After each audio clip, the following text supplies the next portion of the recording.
Buenas tardes, espero que hayan empezado bien el fin de semana. Compartimos una vez más nuestra oración, estamos leyendo todavía el capítulo 2 del Evangelio según San Marcos. Jesús salió nuevamente a la orilla del mar, toda la gente acudía a él y él les enseñaba. Al pasar vio a Leví, hijo de Alfeo, sentado a la mesa de recaudación de impuestos y le dijo, sígueme. Él se levantó y lo siguió. Mientras Jesús estaba comiendo en su casa, muchos publicanos y pecadores se sentaron a comer con él y sus discípulos, porque eran muchos los que lo seguían. Los escribas del grupo de los fariseos, al ver que comía con pecadores y publicanos, decían a los discípulos, ¿por qué come con publicanos y pecadores? Jesús, que había oído, les dijo, no son los sanos los que tienen necesidad del médico, sino los enfermos. Yo no he venido a llamar a justos, sino a pecadores. Palabra del Señor. Habían empezado ayer, creo, en el Evangelio, los enfrentamientos de Jesús con las autoridades religiosas, con los escribas. En este caso son escribas, nos aclara el Evangelio, del grupo de los fariseos, es decir, escribas que por serlo estaban preocupados en el conocimiento, en el estudio y en la transmisión de la palabra de Dios, especialmente de la ley, para que fuera cumplida, y por ser fariseos estaban un poquito también politizados. Los fariseos tenían esta característica de estar preocupados por la realidad política, no solo religiosa. Jesús había llamado a hombres que podían de algún modo molestar a las autoridades religiosas. Había llamado a algunos pescadores, lo escuchábamos en estos días, que uno diría serían vistos seguramente como ignorantes o no pertenecientes a las escuelas rabínicas, no estudiosos de la ley, probablemente considerados no cumplidores absolutamente de las cosas que los escribas y fariseos consideraban que había que cumplir.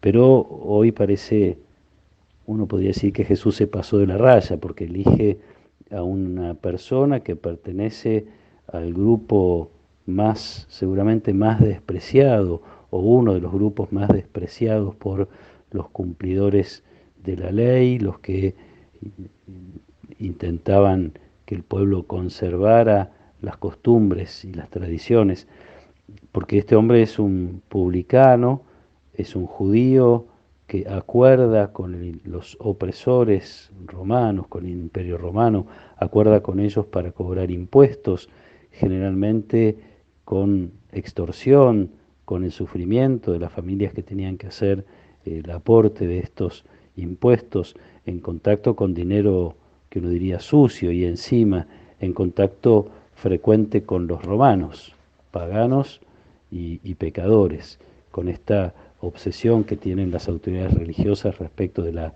pureza y la impureza. Estos hombres estaban en contacto con hombres pecadores y paganos. Entonces, casi nada más despreciable que un publicano, y justo Jesús elige a un publicano para convertirlo en discípulo.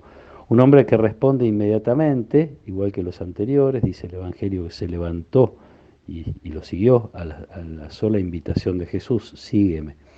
Esto provoca la reacción de los escribas, fariseos que están observando a Jesús, provoca la pregunta, seguramente con cierta ironía, que le hacen a los discípulos, ¿por qué come con publicanos y pecadores? Jesús oye este comentario y responde probablemente también con un poco de ironía, no he venido a llamar a justos, ellos, escribas y fariseos, se consideraban justos.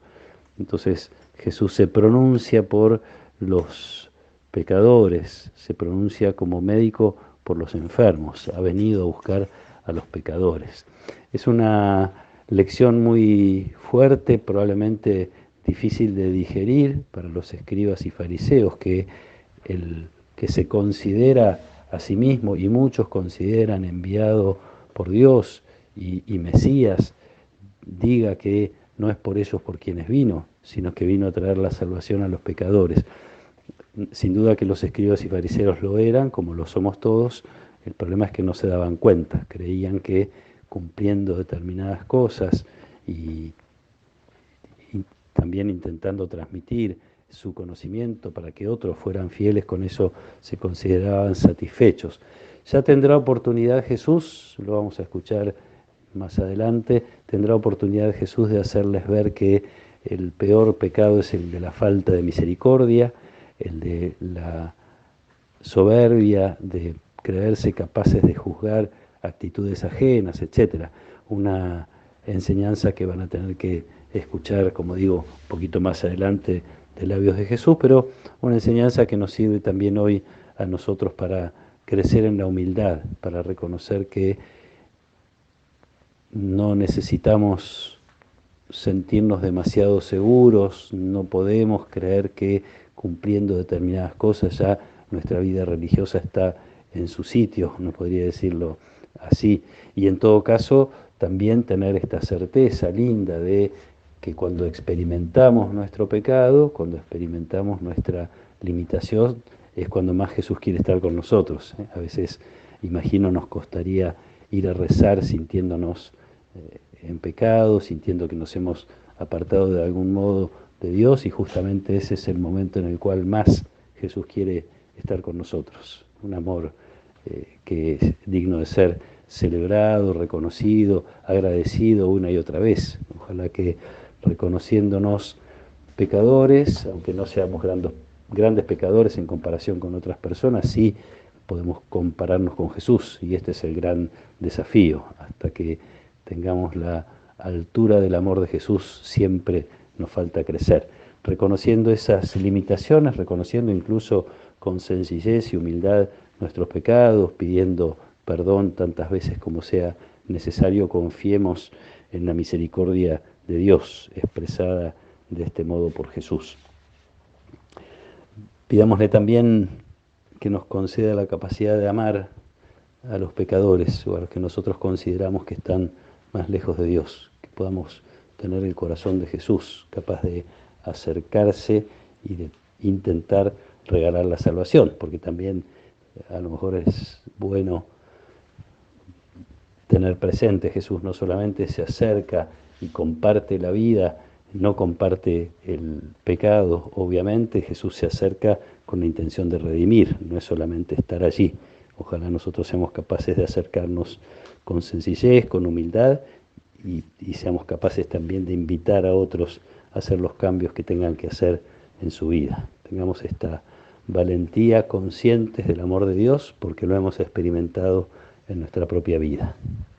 Que el Señor nos acompañe en esta tarde, que nos proteja y nos bendiga.